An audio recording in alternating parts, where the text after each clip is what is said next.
So we just finished up installing SQL Server and SQL Server Management Studio. So now we're going to move on to the post SQL Server install essentials for the configurations. So first, you're going to look at the instance properties. A lot of those have to do with the memory allocation, security, database settings, and some advanced ones. The memory allocation deal with the min and max. We also saw that in the install. The security, you can enable login auditing. You can also do database settings for the default locations, like where the backups would default go, and also some advanced stuff for the parallelism for the max stop or max degree of parallelism. Let me get Management Studio popped up. Excuse me. So the first one we're going to look at is the memory. So if you go down here, you'll see some basic information on the general. We'll go down to memory. Basically just right clicked on the instance and you're going to see the settings that we had installed earlier, 1000, basically rounding around a gig, and then maximum server memory and is about 2, which is rounded about a gig. I think it's 2048 for an actual gig, but just for round numbers so it's easier to see. Then you can, this minimum server memory doesn't actually take effect until SQL Server um, loads up to that threshold. So anything under a gig, it's not going to push it back down, but it's also not going to automatically go to a full gig up until then. But once it's up to that gig, it will no longer go below that gig. And then once it hits 2 gig, it's going to basically have a ceiling and save the rest for whatever other applications or the operating system. All right. And then if you happen your operating system or some other application requires disk or not disk memory, it will push anything from that 2000 down to the 1000, which will basically stop it right around there, and then you'll still at least have some memory for your SQL Server, but it will allow other processes to work.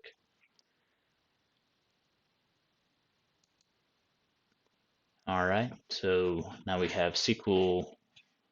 Uh, we have the processors over here. By default, it's got the affinity mask for processors and set the IO affinity mask for all processors. Usually this stuff you can dictate which CPUs you're using, and I really don't recommend moving those around. It's not something that I've ever had to do. There may be some edge cases that could work for, but I would, unless you know exactly what you're doing, I would stay away from that just because SQL Server is probably better at knowing which CPUs it needs to use. All right, so now we'll move down to security. We'll see the server authentication. We actually chose this in the install. By default, it was showing Windows authentication, and we went down to SQL Server and Windows authentication or mixed mode. This allows us to make things like the SA or a SQL authenticated login. So have that, and then the login auditing. I just have the failed login only. I believe that's the default. But you can also put successful logins as well, or both successful and failed. These will help you whenever you're trying to figure out if someone's making a connection or not. A lot of times I'm getting questions from app developers or someone that's trying to configure something to the SQL Server, and they're like, "Hey, I'm thinking that the SQL Server is not working," and then I realize they're not having any failed logins or successful logins. So this is one area you can find it. You'd come over here to SQL Server logs and right click on there and go to the logs to see any failed logins coming from there. Then we go to connections. Usually I allow remote connections. Some of these will be dictated on your security. I'm not going to get into that. But yeah, there's a lot of settings in here dictating what can connect to your server and how long before it times out trying to connect into it. Here, most of the time when I do an install, as I mentioned, I'll have multiple drives, and a lot of times I'll have a specific one for the backups itself. Then you'll probably have one specifically for the data and then the log. You want to keep your backups offloaded from the data, just because if your data drive happens to crap out on you, you want to make sure that you still have a separate piece of hardware that's kind of protecting those backups so you can do another restore somewhere. Same with the log is if when your log fills up, uh, it's nice that it doesn't fill up your data drive, and if you have auto incrementing disk space, it won't blow up your drive as well. So this is where you would dictate where these are the default locations for your SQL Server databases. We also dictated that inside of the SQL Server install. And finally, we got the advanced area. And one of the most of these I don't change around very often. I may, just to save some uh, area and cache. Sometimes I'll turn on the ad hoc workloads, but for the most part, I don't touch most of these by default. But one thing that I will come over and change is I'll change this cost threshold for parallelism. 5 was the default that Microsoft set years ago, and I think it's a bit low. So usually by default, I'll throw on 50, and then the maximum degree of parallelism, or how many CPUs or cores, I guess, it wants to use, is set to 2. So if I have 4 CPU on this laptop, I think I have more than that. I probably have 8, but uh, I would be able to set, hey, I want up to whatever number. If you put 0, it would be as many as you like. But usually I'll keep it at 2, and then each query has the ability to use up to those 2 queries. There are some SQL Server or T-SQL hints that you can work your way around that, but I don't recommend using them. Keep the main settings over here, and unless you really need to, I would probably keep this lower and then increment it up as necessary, and then make sure you have plenty of CPU or cores for the rest of your workloads. So that is the server or the instance settings. What else do we got? Then we have, so we went through all 4 of those. Then we have our database properties configuration. So we got the file location, the file growth settings, and the recovery models. So let's go over there. And we have a database right here called replication demo. It's one that I was testing out a while back. We'll go over here for the database properties. I basically just right clicked on here and went to properties.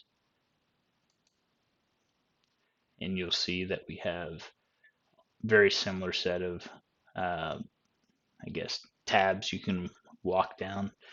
Here's some general information about it. Say the size of the database, the number of users inside of the database, and the correlation. So first thing we'll look at is the files, you'll see that the owner is SA. You'll need to keep the owner as a sysadmin, or you should definitely by best practice. It doesn't have to be the SA one, but SA is not a bad one to choose.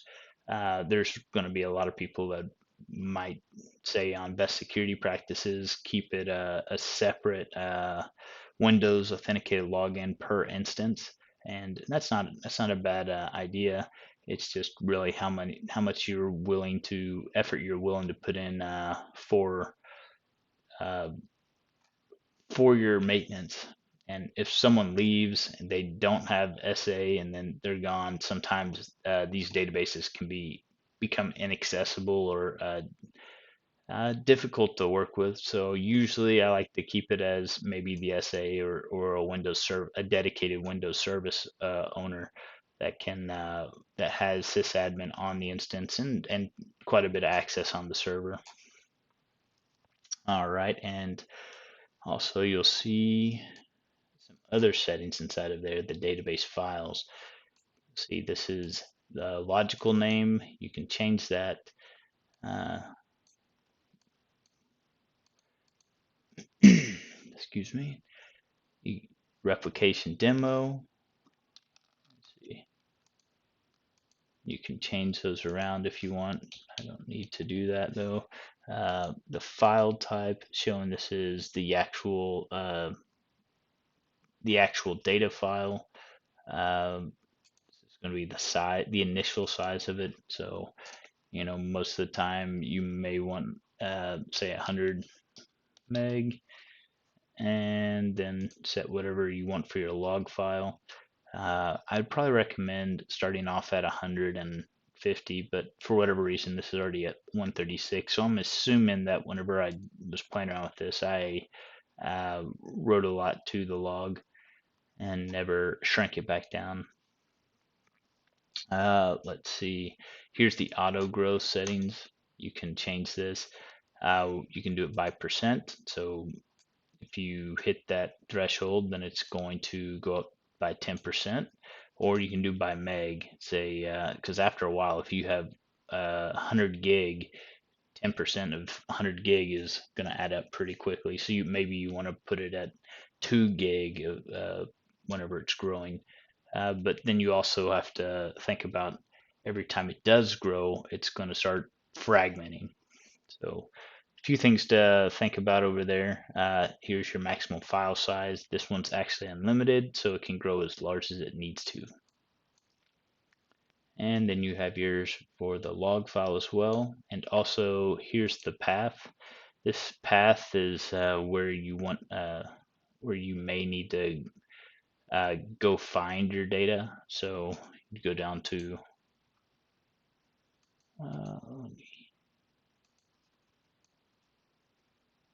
where's that at? SQL.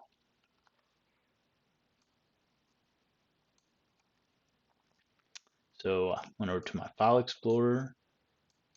I went to the C drive, mssql16.mssql server. See, this is actually SQL. There's two of them. SQL 1, and then you'll see that this is the default backup area. Here is the data files, the jobs, and the logs. This logs. No, evidently I don't have access to get on here somehow.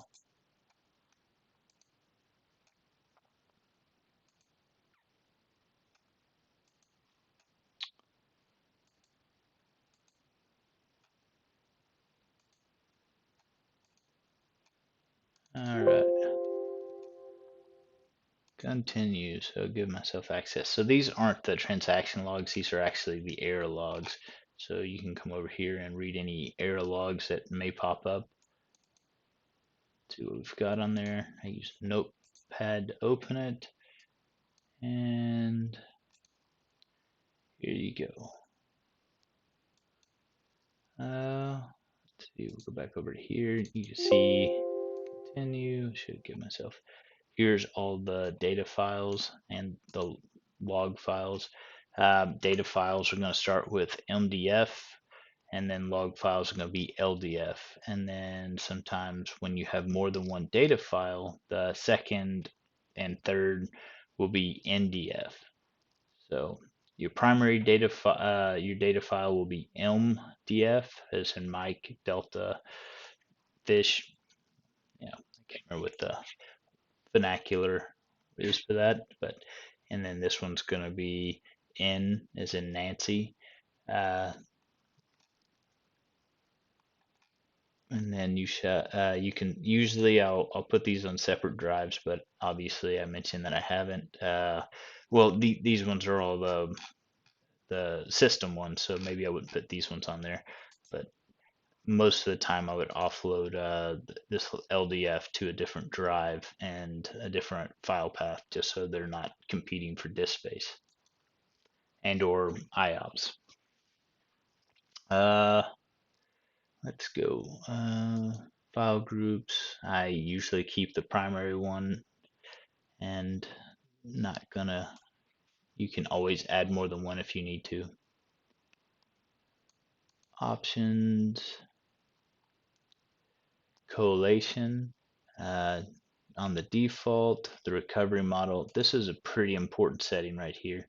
This dictates how your backups are, or how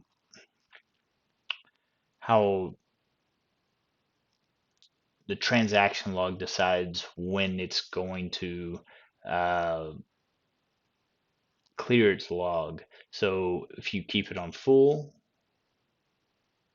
uh, then you're going to have it's going to wait until a backup, and after that translog backup, it's going to it's going to remove them out. It's going to move out the rest of the transactions that you have in there. If you have it on simple, I don't recommend bulk log at all. Then it's going to, as soon as that transaction has completed, it's going to clear out the transaction log. Here's the compatibility level. Sometimes when you're doing an upgrade from, say, 2008 to 2016, 2022, for the actual server, uh, your customers, whether that's developers or production application users, will notice something may not be working right, or sometimes even it's hard coded. I've seen hard coded applications that look for the compatibility level, and if it isn't set to what they want, then you can't connect to it. So you can go back to a 2008 and you're still using a newer one, but it's using an older optimizer settings, and it's not using some of the newer features. And let's see, there are a few other things in here. We don't use auto close. Auto shrink's a bad idea as well.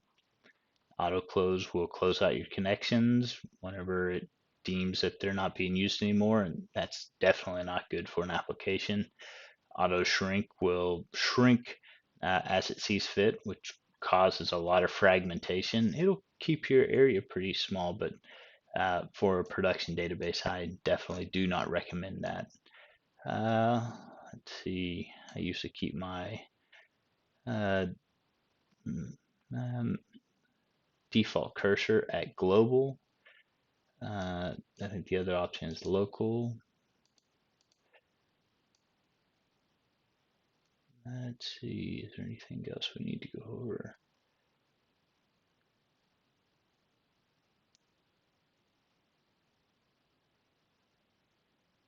Oh, okay. Yeah, read committed snapshot isolation.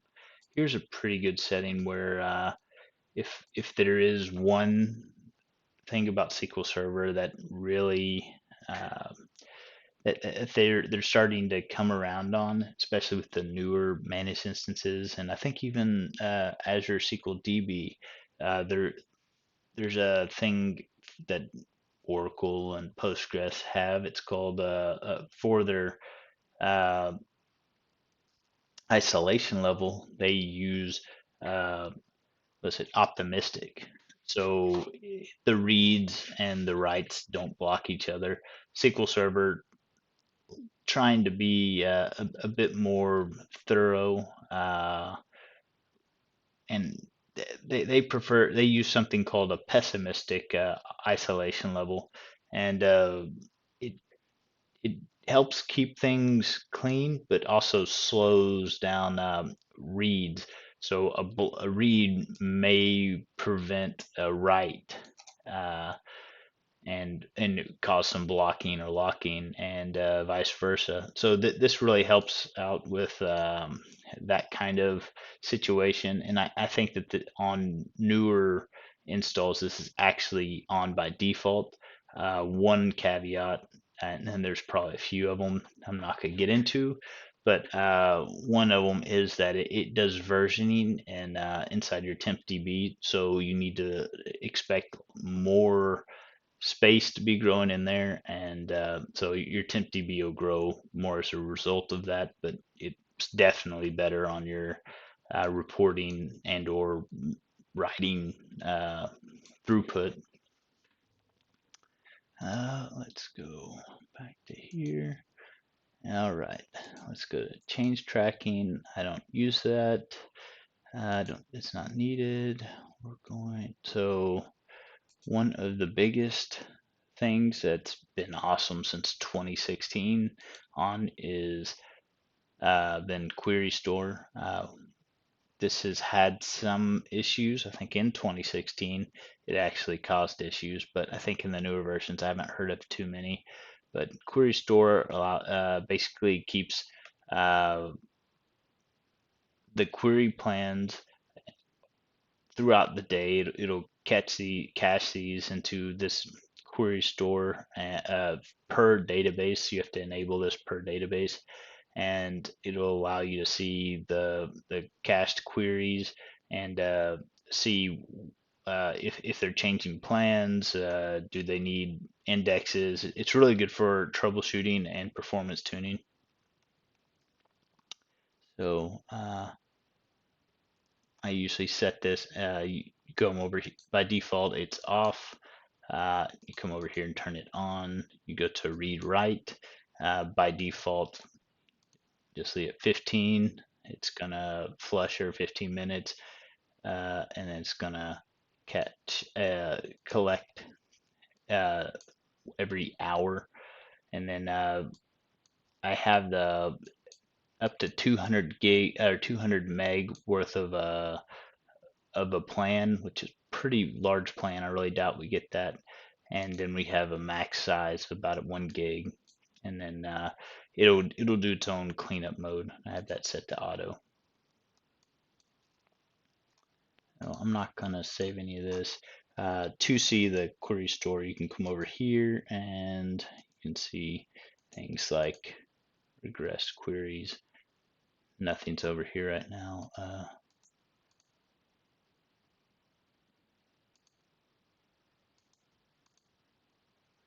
So until I start running queries, you're not going to see anything in there. But this is a really good tool for performance tuning, or general query awareness and the plans. And you can actually force a plan, say a query runs a couple different ways. If the optimizer sees fit, then it will say, hey, let's try it. Let's see if we can add that in there.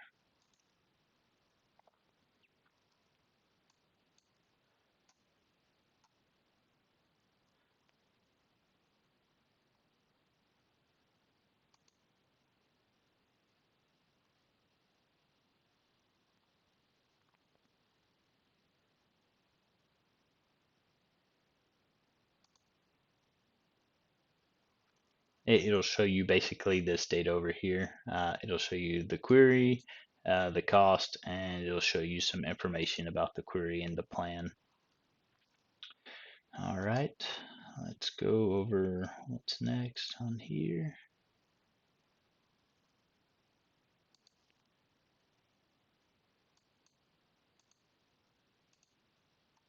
All right, so So maintenance plan setup. Another thing that you can do is check out the maintenance plan.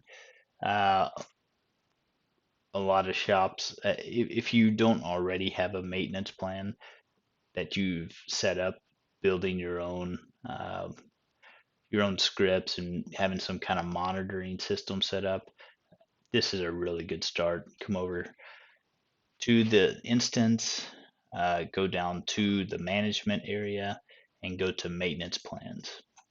Right click on it, go to maintenance plan wizard, and then you can walk through, get things like check database integrity, perform index maintenance, update database statistics, and perform database backups.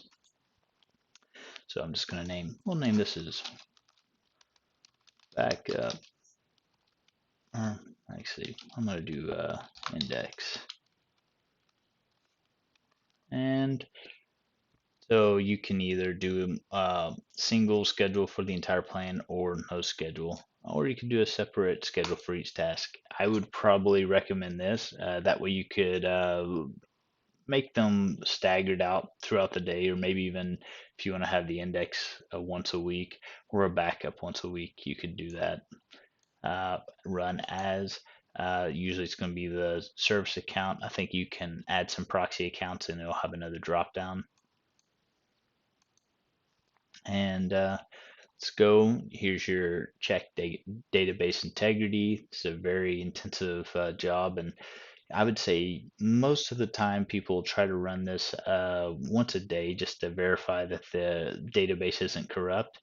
But other times when a database gets so large, it's so intensive because it's checking every single page.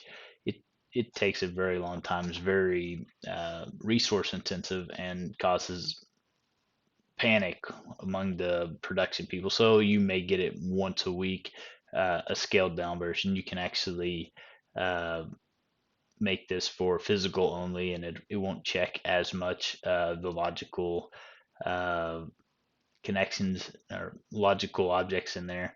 And so this one is a pretty good one to have on there. And I would, as I mentioned, I would probably every one of these, I would, or at least this one, check database. I wouldn't do a shrink database, reorganize index, rebuild index. I'd probably put these two together, which is what I'm going to do. Update statistics. You can have this inside of these ones.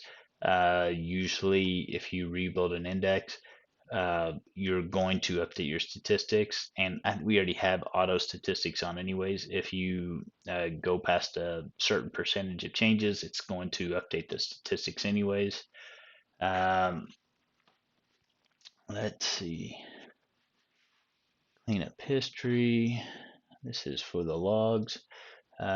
Execute SQL Server agent jobs. So you can actually create your own uh, jobs, and then this one will go over here and just kick that off. But you can create your own agent job down here, and you don't really need to do that. Then you also have your backups, your full, your differential, and your transaction log. Your full is basically the entire database. Your differential or incremental is everything from the full until now. And so if you take a full and then you do a differential, then it's going to be everything from that full until now. And then if you take another one tomorrow, it's going to be everything from the full until then, and so on. Use until you hit the next full, and then the transaction logs are between there as well. And whenever you have you set your recovery model into full, you actually can do a point in time recovery with these transaction logs. So this is pretty important to have running, especially for those critical servers that you need to get back to the minute or as close as possible. And so I will go with the index, rebuild, and update statistics. I'll also go over in another module, some of my favorite scripts, and I won't be using maintenance plan later. I'll be using some other scripted ones out there. There's a lot of different options, all Hollengraph for your for some of the maintenance. So you really just have to find which ones work, but these are a perfect place to start if you don't have anything in place yet.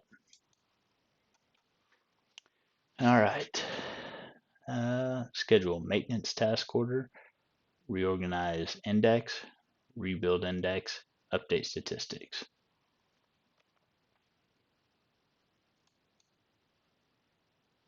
Databases, we're just going to go down to the replication demo. Going to go to next.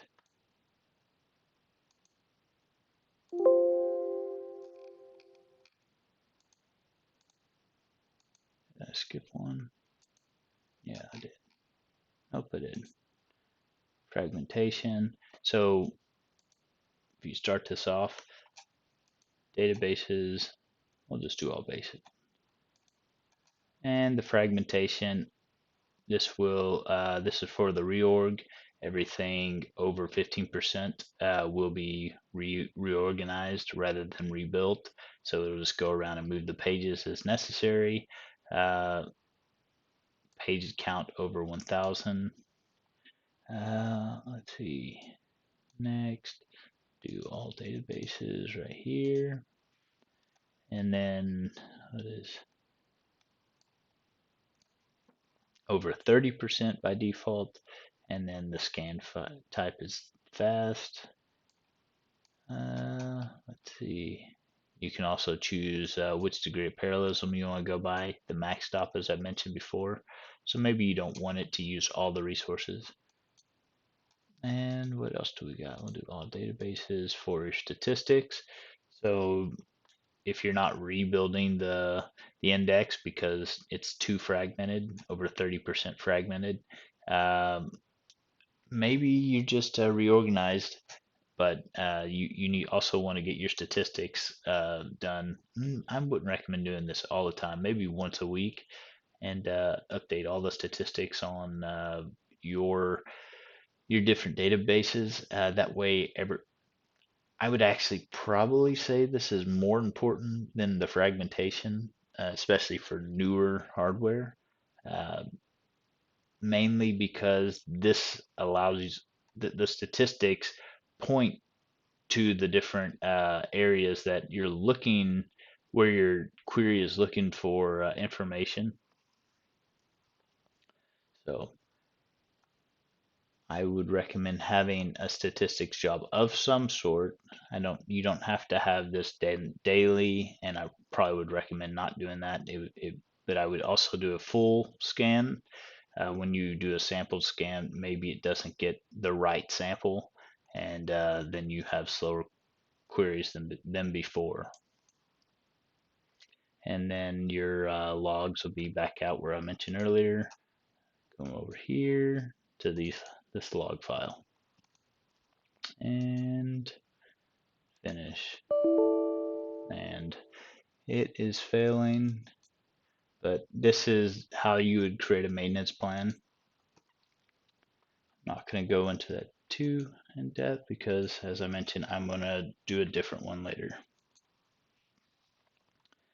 And let's see what else we got. Security configurations. All right. Final bit.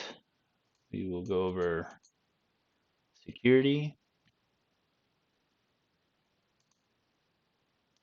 Whenever you have a SQL Server instance, we've already added ourselves and the SA and the install, but here is the logins.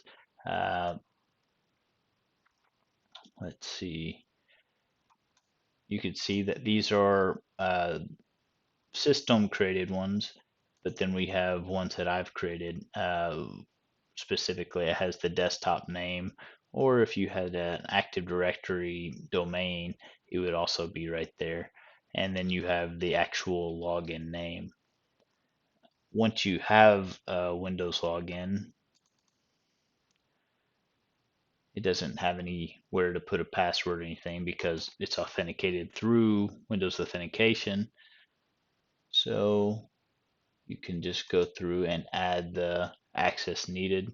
I just added myself as sysadmin, but there's a few other options over here, and a lot of times I won't give people direct sysadmin access. I'll go over here to user mappings, and I will choose which database they need access to. Maybe they need access to replication demo. So add them right here, map, and then decide what access they need. Maybe most of the time they'll need data reader, writer, and maybe executor. I don't see executor down here, but and they can usually work with those and get everything they need. And there are a few situations where you actually need to add data reader deny data reader and deny data writer. These are some very edge case type scenarios where you might want to prevent someone from seeing a specific table or database. But yeah, this definitely has a few different options in there, and this isn't the only area that you would give access. But once you click over here, it's going to create a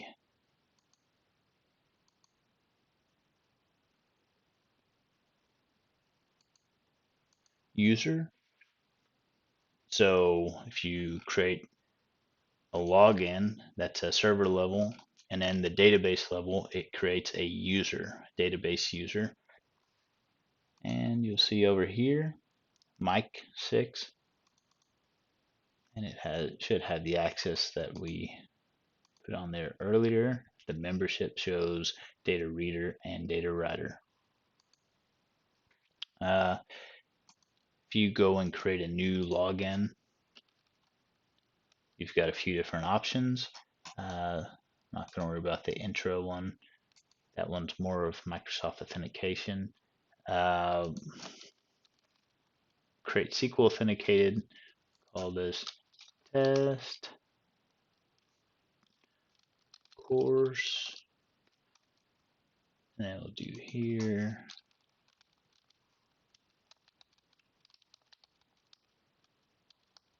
So basically give it a password, and then you can add whatever password and policies you want to enforce. I'm going to take this off because this will go off of whatever your group policy is, and maybe you have a 12, 15 weird password that I guess password configuration or schema that you need to keep it at, and I don't feel like worrying about that right now.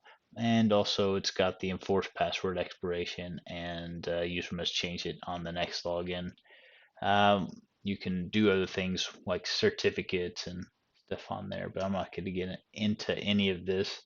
We're going to move over to server roles. This is where the server roles are where you're going to find sysadmin and some of the other ones. And then user mappings, where you're going to find the database and the access over there. You can also do things like securables, which you can go to drill down to things like specific objects. Like maybe you have a specific where's that at?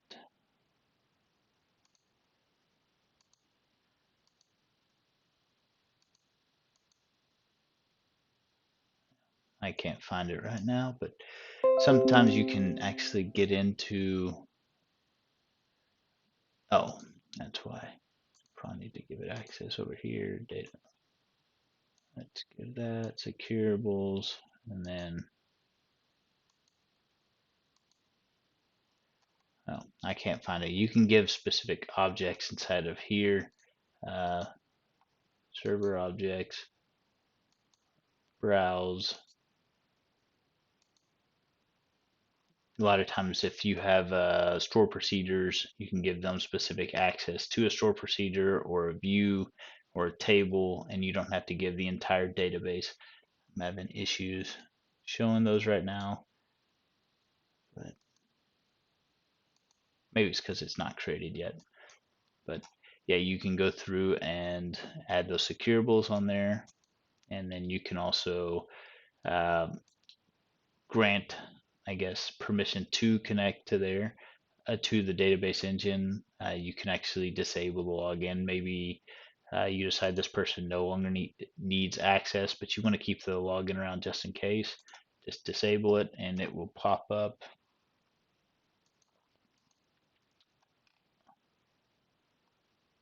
Where did that go? Test course, and you'll see a little red X by it.